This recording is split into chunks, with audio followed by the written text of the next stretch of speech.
In today's video, I am going to teach you how to create read and write forms connected to Wix CMS. Start by going to Wix Studio and logging into your account.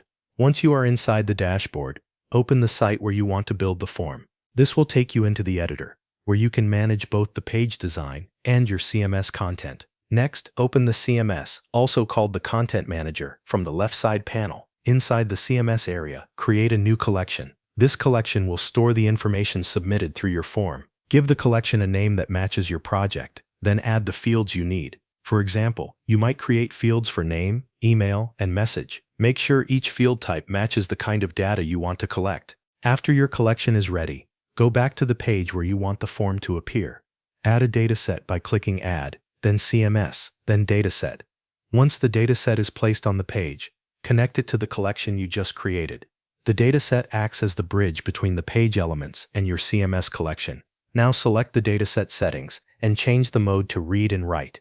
This is important because it allows the page both to display content from the collection and to send new form entries into it. With the dataset connected, start adding your form fields.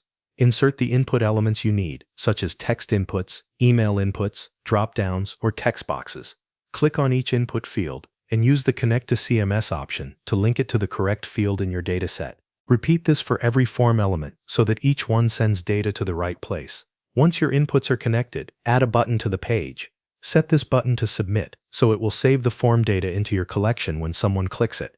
To display saved content from the same collection, add elements like text, images, or even a repeater if you want to show multiple items. Connect those display elements to the dataset as well. This allows visitors to read content that is already stored in the CMS. When everything is connected, click Preview to test the setup. Try submitting the form and check that the content displays correctly. It is also a good idea to switch between desktop and mobile views to make sure the layout works well on both. Once you are satisfied with the result, click Publish to make the form live on your website. Thanks for watching. That covers everything you need to know.